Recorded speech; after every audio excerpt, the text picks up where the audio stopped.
Olá, meus queridos! Hoje estou aqui com mais uma história que vai tocar o coração de vocês.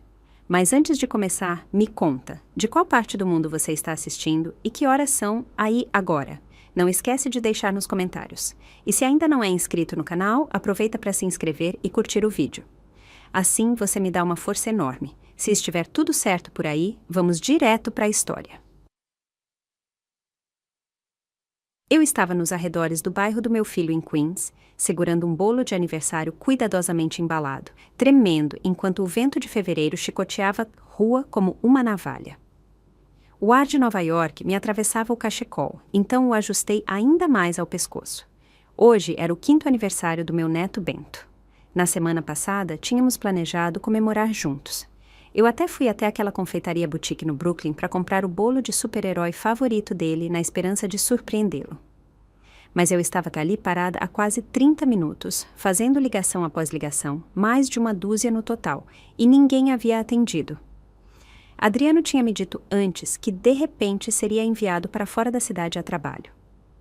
Minha nora, Carolina, não tinha atendido. O telefone dela estava desligado desde o início. Toquei a campainha, 1, 2 e depois uma terceira vez. Nada. Ainda agarrada à má esperança, liguei de novo para Adriano. Desta vez ele finalmente atendeu, mas a voz dele era fria e cortante como o vento.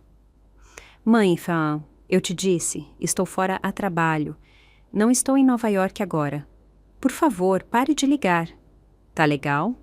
Tentei manter a voz firme, embora uma inquietação silenciosa já estivesse se espalhando por mim. E quanto a Carolina? Perguntei com a voz ligeiramente trêmula, confusa e magoada. Por que ela não atende? Por que ninguém abre a porta? Houve uma pausa do outro lado, apenas alguns segundos, mas longa o suficiente para doer. Então ele respondeu com um tom distante, quase robótico. Ela deve estar ocupada. Mãe, é só o aniversário de uma criança. Você não precisa estar em todos. Por favor, pare de incomodá-los. Apertei o telefone com mais força, empalidecendo. Meu neto, meu doce Bento, o menino que eu ansiava e amava por 5 anos. E nem mesmo me permitiram estar no aniversário dele. O vento continuava soprando, chicoteando minhas bochechas, mas eu não conseguia me mover. Minha mente girava.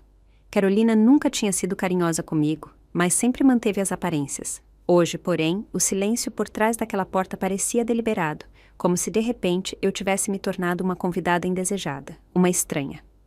Olhei para a caixa do bolo nas minhas mãos.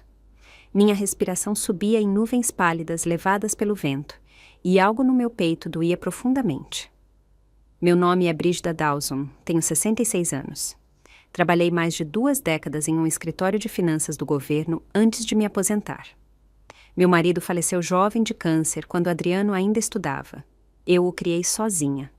Adriano era um bom menino, tranquilo, inteligente, nunca me causou problemas. Ele conseguiu uma bolsa, se formou com um emprego estável e finalmente conheceu Carolina. Eles se casaram e tiveram Bento pouco depois. No começo, eu não reclamei de Carolina. Meu filho a tinha escolhido e eu só queria que ele fosse feliz.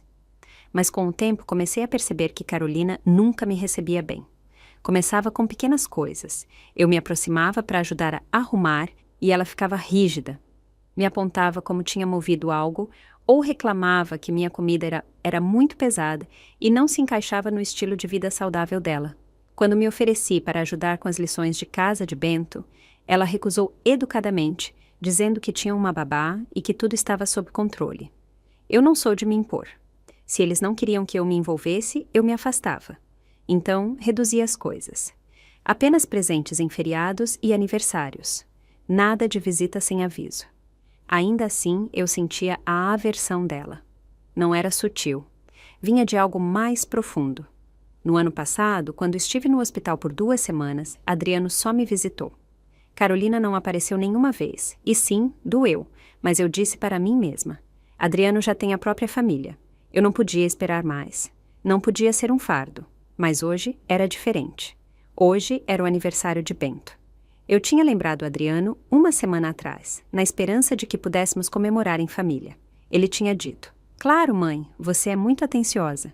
E agora isso, uma viagem de negócios de última hora, uma porta fechada e um silêncio absoluto por parte de Carolina. Nenhuma explicação, nem mesmo uma desculpa simbólica.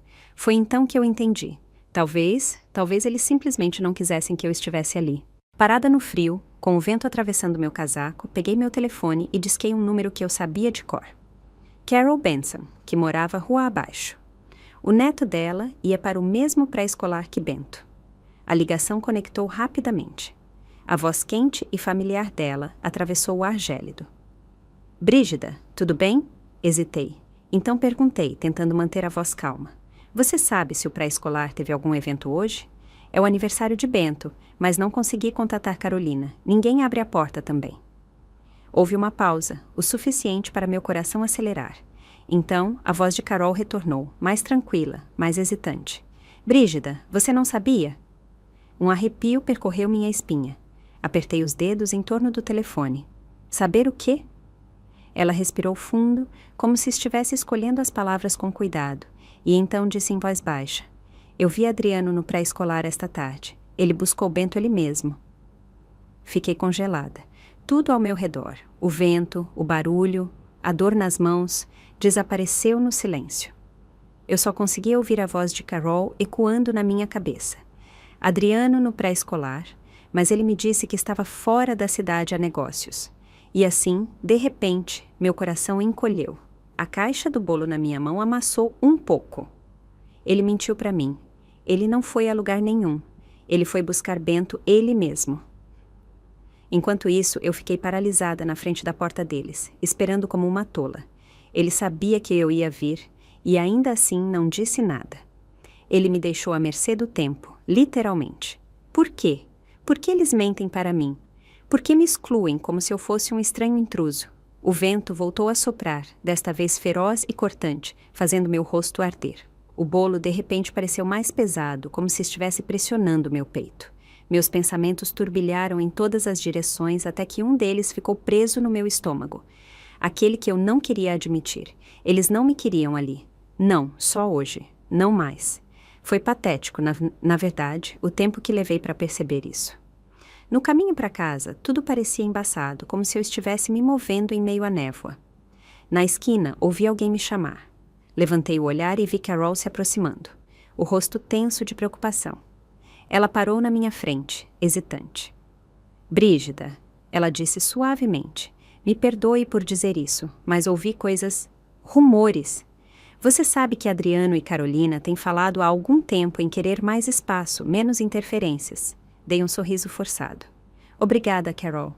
Acho que começo a entender a mensagem. Ela baixou o olhar e a voz. É mais do que isso. Eles dizem que planejam vender a casa. Aquela que você deu a eles. Já está listada com um agente imobiliário. Minhas pernas dobraram um pouco. Aquela casa foi a que meu marido e eu compramos economizando durante nossa juventude. Supunha-se que seria nossa segurança para a aposentadoria. Quando Adriano se casou, disse que a casa que comprou parecia muito pequena, que a hipoteca os estava deixando sem dinheiro. Eu dei a casa sem dívidas, pensando que isso os ajudaria a respirar mais tranquilos. Mudei-me para uma moradia subsidiada para idosos de apenas 180 pés quadrados. Apenas uma cama e uma mesinha. Era um espaço reduzido, mas não me queixei. Pensei que estava ajudando minha família, mas agora eles estavam vendendo, sem me dizer.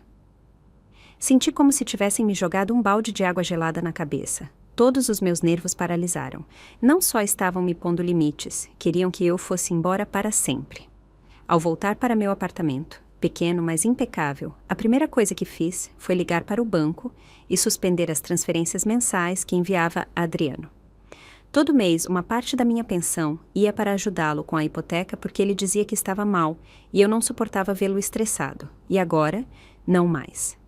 Na manhã seguinte, fui ao registro de imóveis para verificar o status da casa. De fato, estava registrada. Segurei a listagem impressa em minhas mãos trêmulas e respirei fundo antes de pegar o telefone. Enviei a Adriano uma mensagem de texto com uma única frase. Precisamos falar sobre a casa. Ele me ligou de volta em 5 minutos. O tom dele, como sempre, foi frio e seco. Mãe, a casa agora é minha. Por que você se preocupa tanto? Mantive a voz serena e firme. Essa casa era o legado do seu pai. Eu a dei a você porque você precisava de ajuda. Se você vai vendê-la, o mínimo que pode fazer é me envolver nessa decisão. Ele riu secamente. Mãe, vamos lá. Você está vivendo bem, não está? Vendê-la nos ajuda, ajuda Bento. Para que complicar isso mais do que o necessário? Respondi com calma. Não é que eu esteja dificultando, é que finalmente parei de atuar. A ligação terminou ali, com uma tensão tão intensa que se sentia através do telefone. Adriano não entendia por que eu estava chateada. Talvez nunca entendesse. Na mente dele, a mãe ideal era alguém que aparecia só quando era pedida e desaparecia no momento em que se tornava inoportuna, alguém que podia desaparecer quando ela era embaraçosa e reaparecer quando o dinheiro estava escasso. Mas eu me cansei disso. Cansada de ser invisível e só útil quando lhes convém. Aquela noite mal preguei o olho. Não era o vento que me mantinha acordada, mas o frio que fazia dentro. O radiador zumbia sem parar num canto, mas eu me sentia como se estivesse encolhida em um casulo vazio, com mais frio a cada hora. Tinha os olhos fechados, mas minha mente não parava.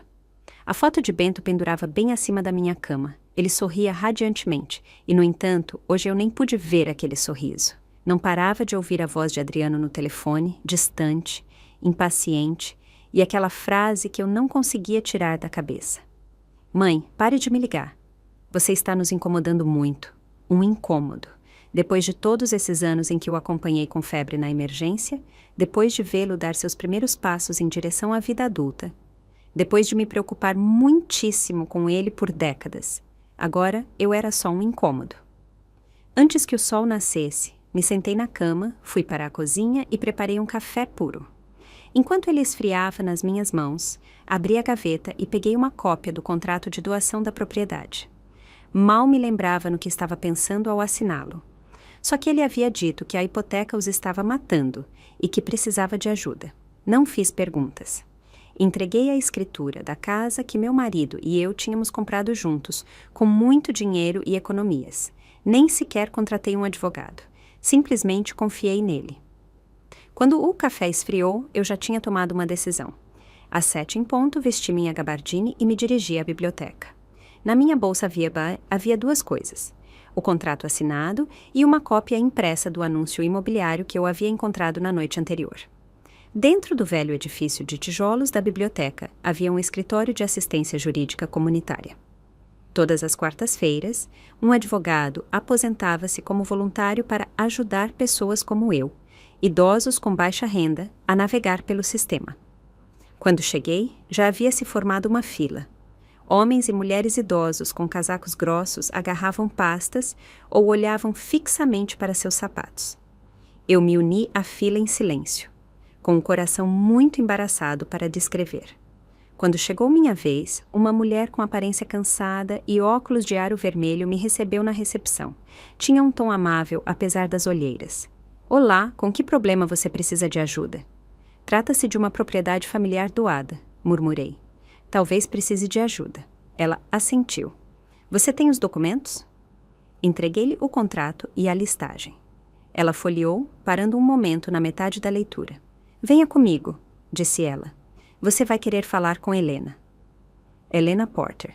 Eu já tinha ouvido o nome dela de meus vizinhos. Antes se especializava em disputas sobre bens familiares e cuidados de idosos. Agora era conselheira jurídica comunitária voluntária. O cabelo dela era de um branco suave com cachos perfeitos para emoldurar o rosto. As linhas de expressão ao redor dos olhos denotavam paciência, não cansaço. Você é Brígida, certo? Perguntou. Pode me contar um pouco o que está acontecendo? Contei-lhe tudo sobre a casa que eu tinha dado a eles, sobre como Adriano e Carolina me haviam deixado de fora e como haviam posto a propriedade à venda sem dizer uma palavra. Ela examinou os documentos lentamente. Este acordo, sim, é oficial. O título de propriedade agora está no nome do seu filho. Mordi o lábio e assenti. Mas aqui, ela apontou uma fina linha de letra com a caneta. Esta parte é vaga, mas importante. Esta doação é concedida para fins de manutenção familiar. Qualquer venda requer o conhecimento prévio e o consentimento por escrito do doador original. Isso lhe dá um ponto de apoio. Abri os olhos arregalados. Então, posso impedir que eles vendam? Pode tentar, respondeu ela, largando a caneta e olhando-me nos olhos. Pode solicitar uma ordem judicial de emergência alegando que a venda viola o uso pretendido do presente. No mínimo, atrasará o processo até que possa apresentar seu caso. Meu coração batia mais rápido, como se finalmente tivesse aparecido uma fenda na parede que me pressionava há dias. Mas se Adriano e Carolina descobrirem que fiz isso, não vai piorar as coisas entre nós? Mesmo agora, uma parte de mim ainda se preocupava. Helena fez uma pausa e então suavizou o tom. Brígida, pergunte-se quem ganhou essa casa. Você e seu marido passaram anos economizando cada mês, pagando juntos a hipoteca. Vocês a deram por amor e confiança, e eles a puseram à venda pelas suas costas. Não se trata de gerar conflitos, trata-se de se proteger. As palavras dela me prenderam na garganta. Eu sabia tudo, mas ninguém tinha dito em voz alta. Ninguém me tinha apoiado para me dizer que não estava errado sentir-me traída. Ela me entregou um formulário de declaração de reivindicação e depois tirou alguns exemplos de processos de uma gaveta. Leve para casa e revise. Se decidir seguir em frente, eu a ajudarei a organizar a documentação. Assenti em voz baixa. Obrigada. Quando saí, era quase meio-dia. O sol havia saído, mas não aquecia. Sentei-me no banco em frente à biblioteca, olhando uma foto de Bento no meu telefone. O sorriso dele era tão doce como sempre, mas por trás dele se escondiam dois pais que me viam como um fardo, alguém a ser deixado de lado e tratado com discrição. Do outro lado da rua, uma fileira de casas de tijolo vermelho margeava a calçada. E naquele instante, algo dentro de mim se cristalizou. Não se tratava de lutar por uma casa, tratava-se de não deixar que eles decidissem se eu tinha valor. Desta vez não estava atacando, estava me protegendo.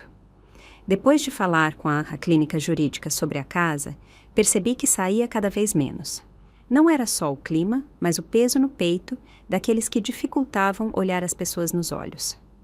No fundo, acho que tinha medo de encontrar alguém que pudesse dizer algo que me partisse em dois.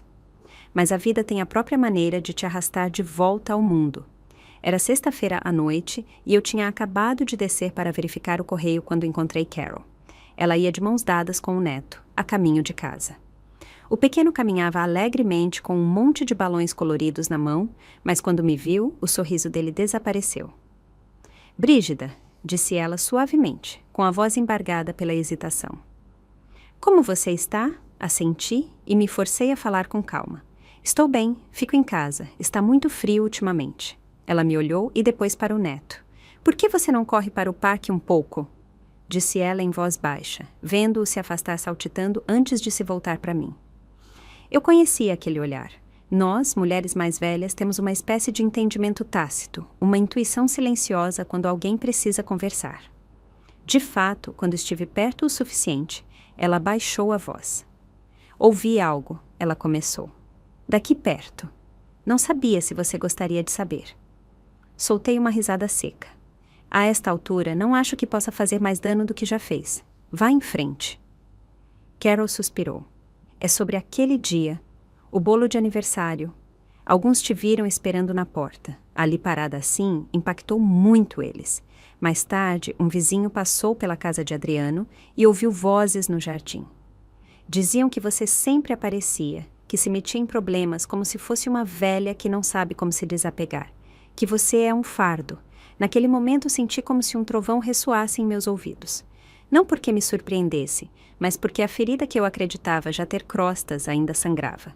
E agora alguém havia arrancado a bandagem. Fiquei ali em silêncio. Carol me olhou atentamente e quando voltou a falar, a voz dela era ainda mais suave. Mas todos nós sabemos o que você fez por eles. Aqui nada permanece oculto por muito tempo. Sabemos quem ajudou quem se mudou, quem interveio quando alguém precisava. E Brígida, todos sabemos o quanto você deu. Apertei os lábios, lutando contra a ardência que subia por trás dos meus olhos. Obrigada por me dizer, Carol. De verdade. Talvez seja a hora de parar de fingir que não vejo. Ela estendeu a mão e me deu uma suave palmadinha no ombro. Brígida, não é que eles não precisassem de você. É que eles não merecem você. E assim, algo dentro de mim se abriu. Um raio de luz atravessou a névoa. Ela tinha razão. Não é que eu não tivesse valor. foi que eles não mereciam mais os sacrifícios que eu estava fazendo. No dia seguinte, liguei para Adriano e perguntei se podíamos nos ver. Para minha surpresa, ele não desviou do assunto. Simplesmente sugeriu que conversássemos em uma cafeteria, em um lugar público. Escolhi um local de rede perto do escritório dele e cheguei 10 minutos antes. Pedi o café puro de sempre dele, mais por costume do que por qualquer outra coisa. Pelo que eu sabia, os gostos dele tinham mudado, mas algumas partes de mim ainda não haviam se adaptado. Quando ele entrou e me viu, ficou paralisado por um instante, como se não esperasse me ver tão serena. Mãe, disse ele com cautela na voz. Entreguei o café. Não estou aqui para discutir, disse com calma. Só para falar. Ele pegou a xícara sem dizer palavra e sentou-se à minha frente. Meti a mão na bolsa e coloquei 2 documentos sobre a Kekanisa, a listagem da casa e o contrato de doação da propriedade.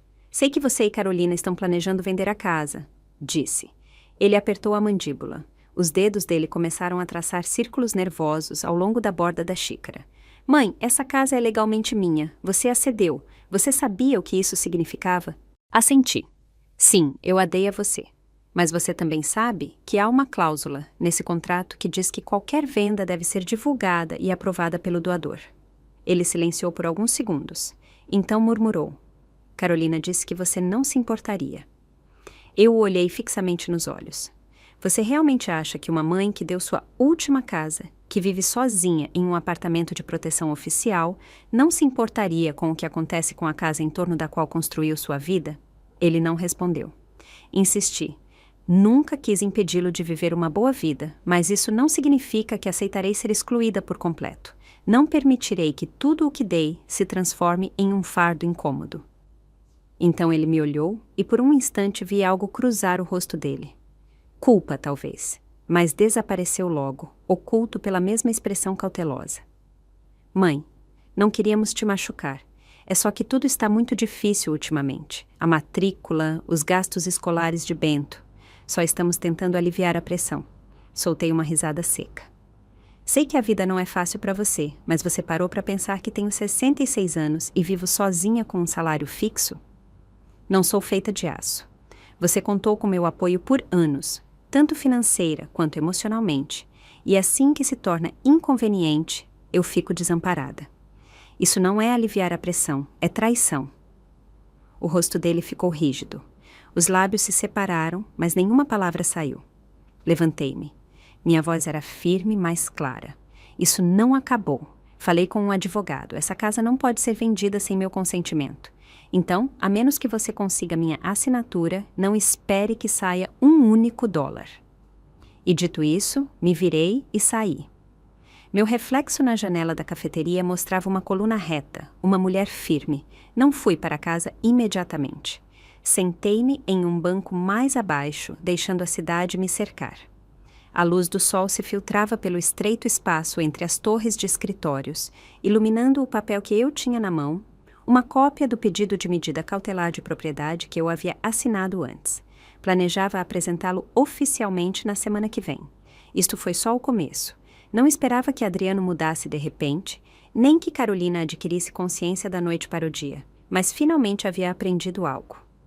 A família não dá a ninguém o direito de te sugar até secar. Eu sou mãe, mas antes disso, eu sou eu.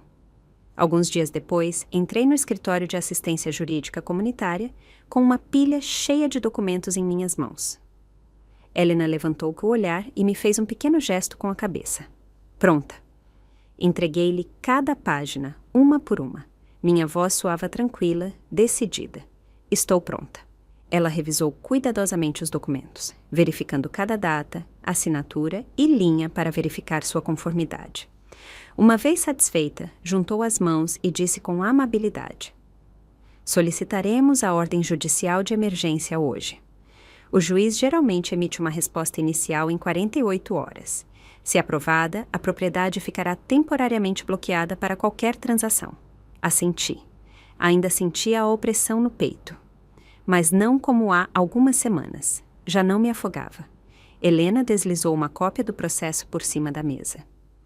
Brígida, assim que receberem o pedido, provavelmente aparecerão na sua porta. Você tem que estar preparada. Sim, estou, repeti. Até eu me surpreendi com a firmeza da minha voz. Aquela tarde, pouco depois das 2, eu estava na cozinha preparando algo quando tocou a campainha. Olhei pelo olho mágico. Adriano e Carolina. Não hesitei muito antes de abrir a porta. Eles ficaram ali, o rosto tenso. Adriano tentou manter a compostura. Podemos entrar e conversar? Eu me afastei e os deixei entrar. O apartamento era pequeno, mal cabiam uma cozinha e uma mesa de jantar ao lado da porta. Sentaram-se perto do sofá. Fiquei na frente deles com a xícara na mão sem dizer nada. Esperei. Carolina falou primeiro. Brígida, recebemos a notificação do tribunal. Você congelou a venda da propriedade. Não respondi, apenas olhei para ela, deixando o silêncio ser sua própria confirmação. Adriano suspirou, já nervoso.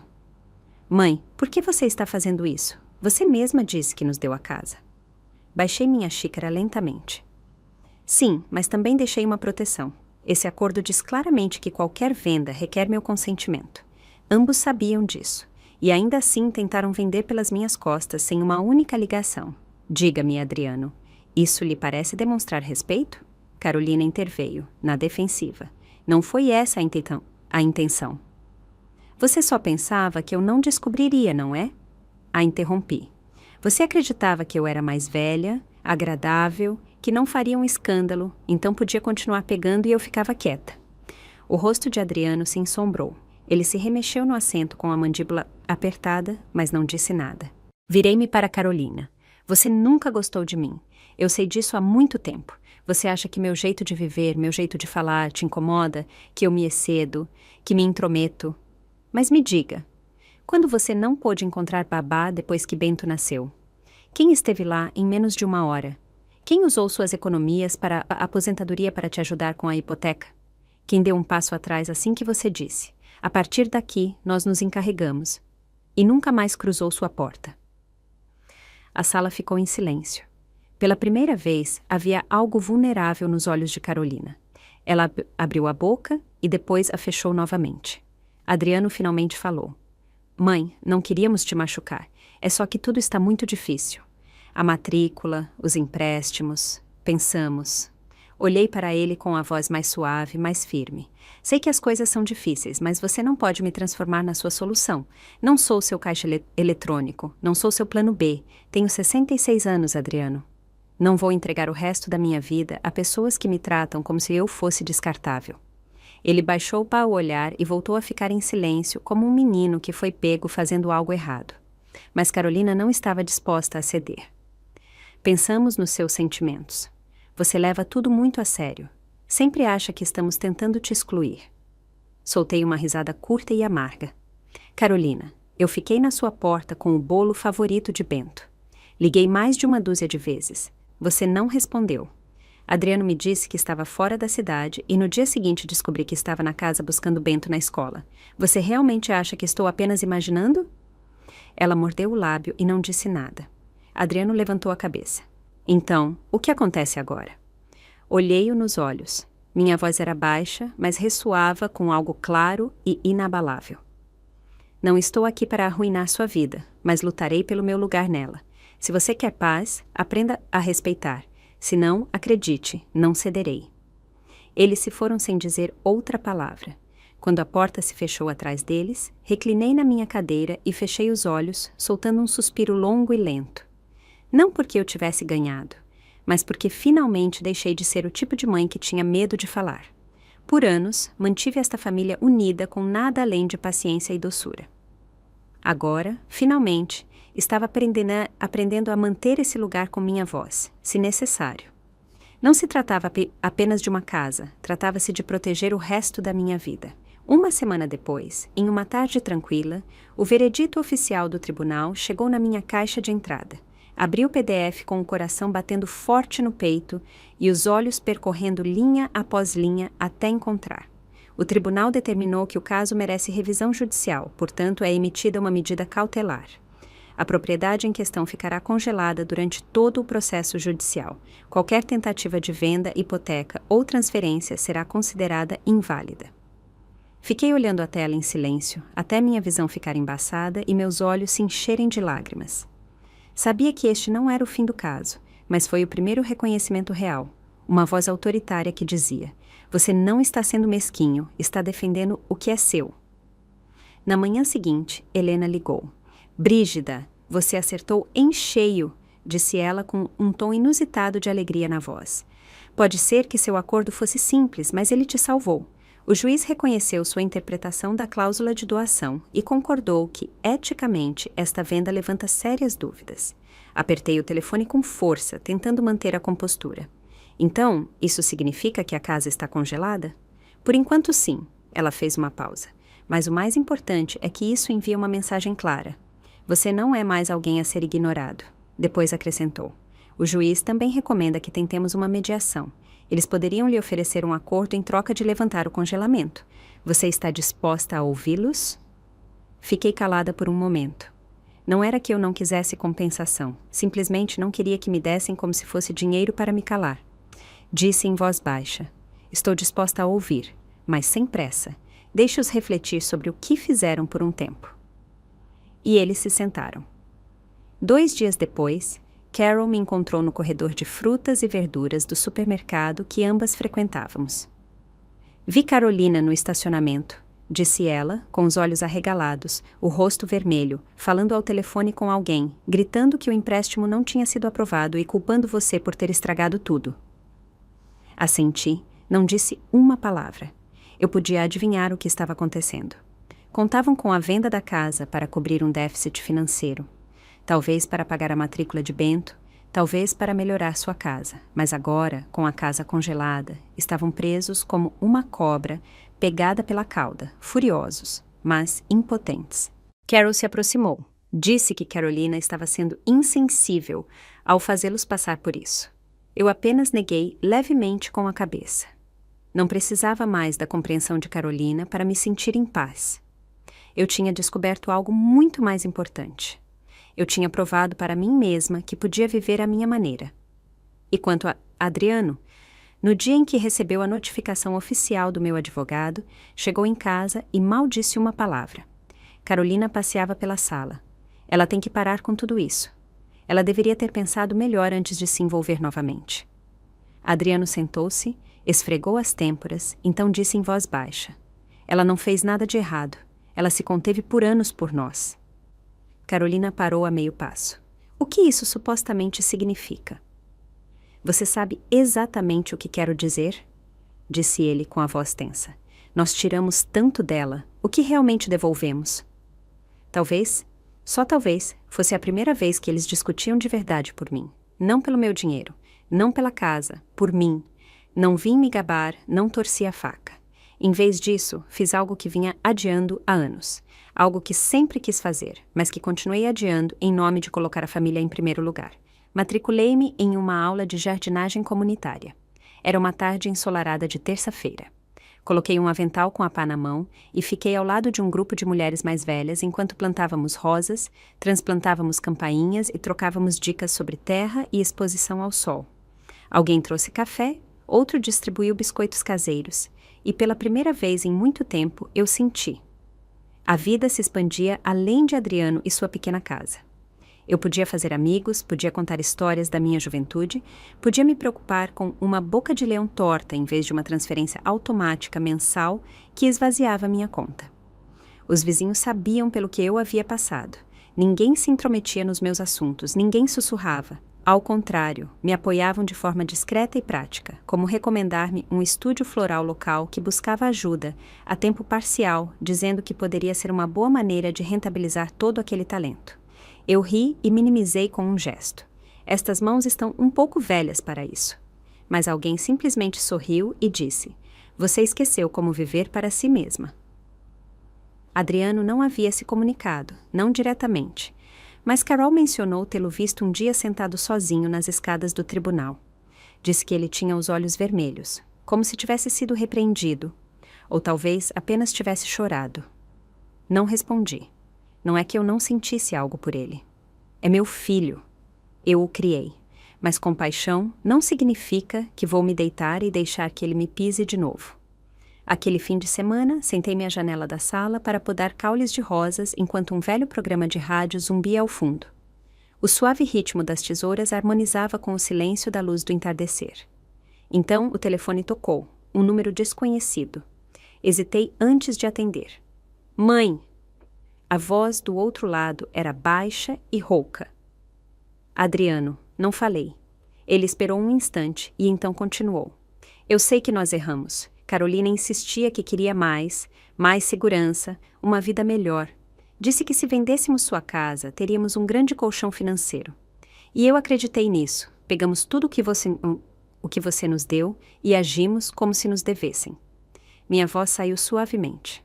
E você esqueceu que o amor, mesmo o de uma mãe, precisa ser respeitado, precisa ser visto. Houve uma pausa. Então ele disse: falei com o nosso advogado. Vou lhe enviar uma indenização. Não é tudo, eu sei, mas é um começo. Não voltaremos a tocar na casa. A escritura ficará como está.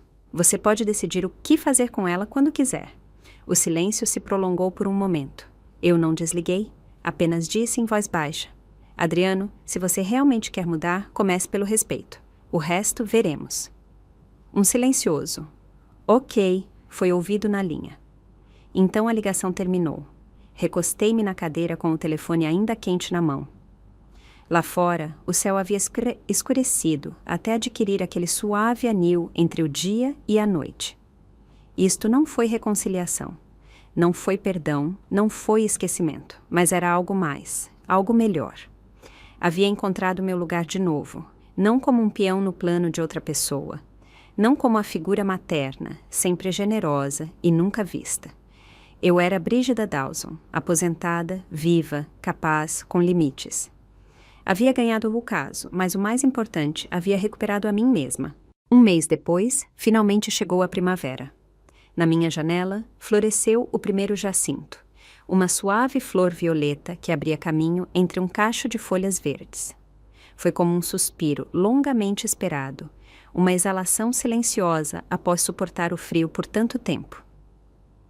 Aquela manhã, recebi uma mensagem de texto do banco. Adriano havia me transferido uma quantia, não era muita, mas considerando a situação atual dele, era um gesto claro. Na linha de nota, ele só havia escrito 4 palavras. Compensação. Sinto muito.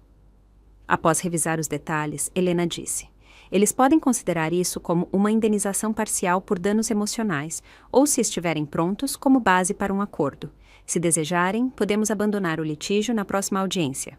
Assenti lentamente. Nunca tive a intenção de reclamar a casa apenas para vendê-la.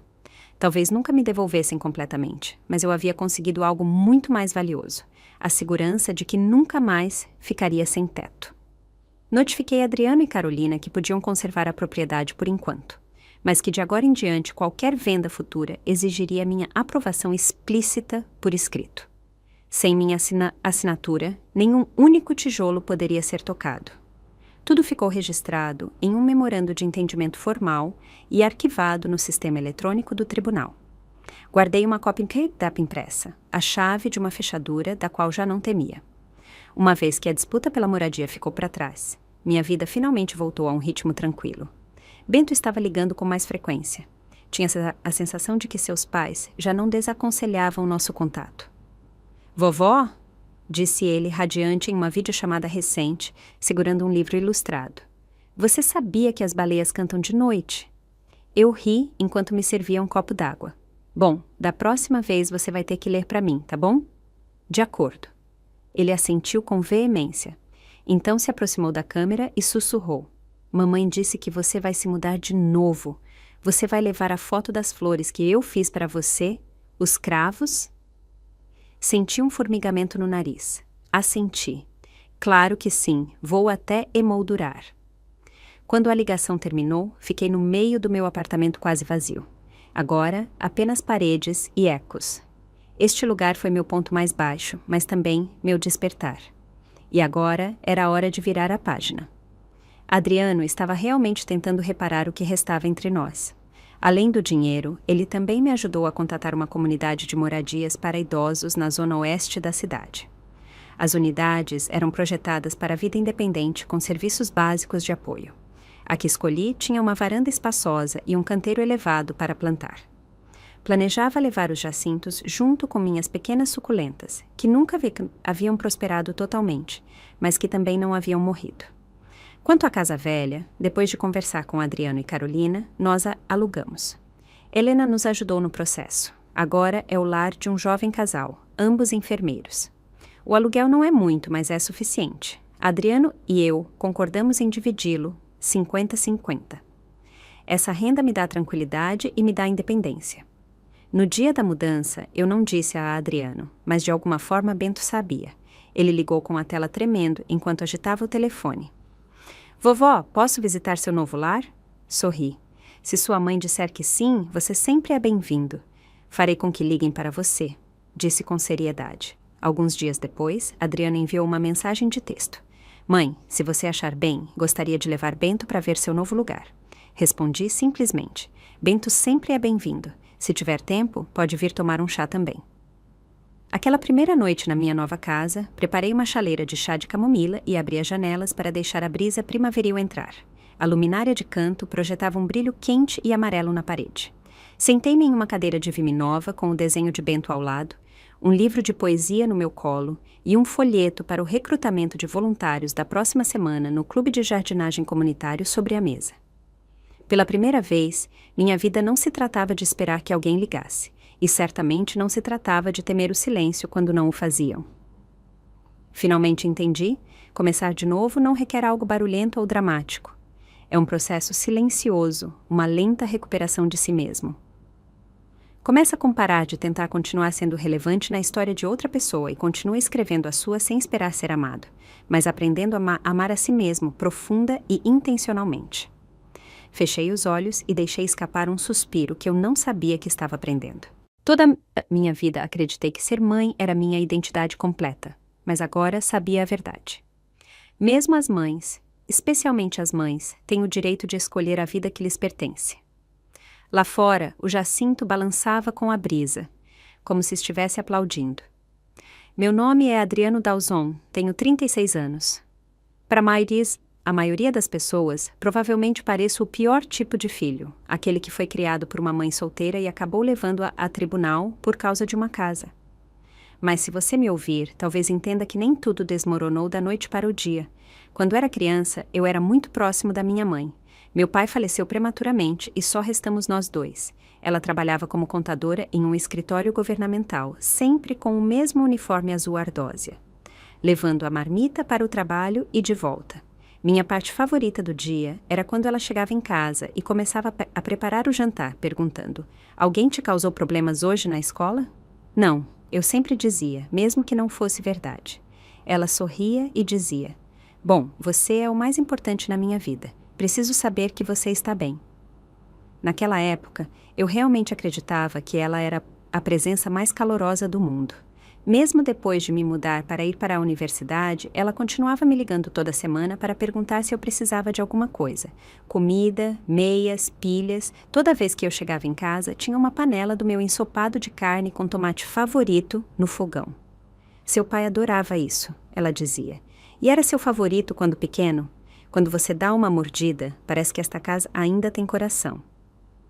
Eu me comovia toda vez, e nunca deixei de querer retribuir, mas a vida se complicou, e eu também. Conheci Carolina pouco depois de me formar. Ela era inteligente, decidida e motivada, uma pessoa com grande sucesso no mundo dos seguros. Fui atraído pela maneira dela de ser. Ela sempre parecia ter um plano. Ela me fez sentir que finalmente estava entrando na vida adulta com rumo e controle. Casamo-nos bem rápido. Mudamo-nos para um modesto apartamento de 2 quartos que comprei com uma hipoteca. No começo, tudo parecia manejável, mas quando Bento nasceu, as coisas começaram a mudar. Minha mãe estava encantada, como era de esperar, e sua alegria veio acompanhada de ofertas. Quer que eu cuide do bebê por algumas horas? Posso passar a tarde e cozinhar. Deixe-me ajudar nos fins de semana com a roupa ou a limpeza. Ela tinha boas intenções. Eu sabia, mas para Carolina foi como uma invasão. Ela não tem limites, Adriano, dizia. Ela liga para ajudar, mas está se intrometendo. Você pensou sequer em como vamos formar nossa própria família se ela sempre estiver ali? No começo eu não concordei, mas ela repetiu tantas vezes que com o tempo comecei a acreditar. Uma noite se destaca. Minha mãe nos havia preparado o jantar, nada demais, apenas uma visita surpresa. Esqueci de dizer a Carolina. Quando ela entrou e viu minha mãe ali, o rosto dela desanimou. Mais tarde, durante o jantar, minha mãe sugeriu casualmente: talvez você possa aproximar a cadeira alta de Bento da parede. A comida dele cai o tempo todo. Foi só isso. Carolina ficou em silêncio. Seguiram-se 2 dias de indiferença. Você nunca fica do nosso lado, ela espetou finalmente. Sua mãe sempre se intromete e você a deixa. Acaso você não percebe? Aquela noite tive meu primeiro pensamento real. Mãe estará fazendo demais. Depois disso, nossas interações com ela se tornaram controladas. Cada visita tinha um limite de tempo. Deixamos de elogiar a cozinha dela. Quando ela se ofereceu para cuidar de Bento, dissemos: não, obrigado. Contratamos ajuda.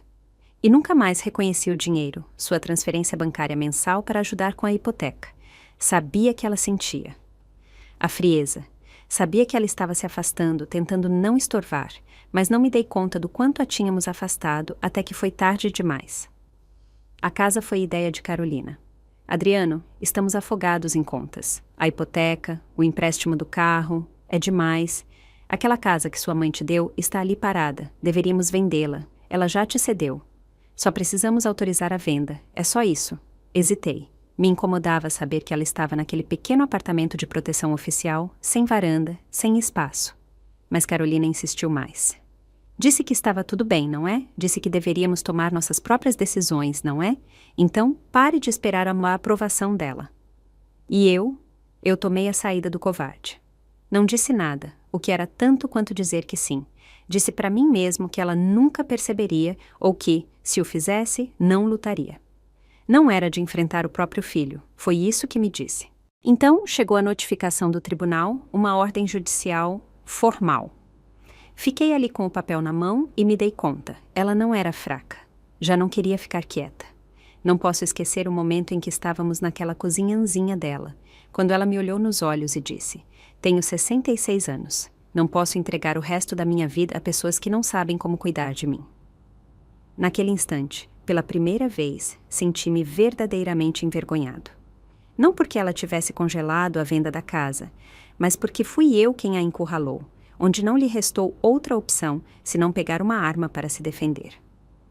Durante as semanas seguintes, mal dormi. Velhas lembranças continuavam surgindo no silêncio.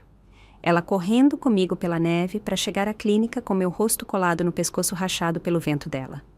Ela sentada ao meu lado, altas horas da noite, ajudando-me com a lição de casa, esquecendo de preparar seu próprio almoço para o dia seguinte. Ela agitando um cheque no ar radiante, dizendo: mês que vem podemos te comprar aquele computador novo.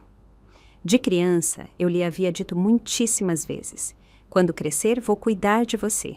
Mas nunca cumpri, nem uma única vez. Não culpo Carolina, não é uma má pessoa. Ela só queria proteger a versão dela da vida. O verdadeiro problema era eu, muito passivo, muito fraco, muito silencioso entre as 2 mulheres que moldaram meu mundo. Finalmente, transferi uma quantia de dinheiro para minha mãe. Não era muito, mas era um gesto, um reconhecimento. Também fui visitar a nova comunidade para a qual ela havia se mudado. Era luminosa e tranquila, com a luz do sol inundando a varanda dela, onde ela já havia começado a cultivar flores. Um dia, quando passei para deixar um livro ilustrado para Bento, ela trouxe chá e sorriu. Lembra quando você deitava para ler ao sol na varanda? Você se queimava tanto que descascava por uma semana. Eu ri e assenti, mas algo me deu um aperto no peito. Sei que as coisas entre nós talvez nunca voltem a ser como antes, mas uma coisa é certa. Nunca mais permitirei que ninguém a chame de desnecessária, porque não é. Ela é e sempre foi o primeiro lugar onde aprendi o que se sente o amor. E chegamos ao fim de mais uma linda história. E você, o que sentiu ao ouvir essa história? Estou ansiosa para ler seus comentários, pois cada palavra de vocês tem um valor enorme para mim. Vamos nos encontrar ali nos comentários e bater um papo gostoso. Meus queridos amigos, se vocês gostam desse tipo de história, não se esqueçam de se inscrever no canal e deixar seu like. Isso me dá ânimo e força para continuar. Se quiserem, podem também enviar um super obrigado e tornar esse apoio ainda mais especial. Com vocês ao meu lado, continuarei contando essas histórias inspiradas na vida real, sempre com muito carinho. Um abraço apertado para cada um. Que bom que vocês existem.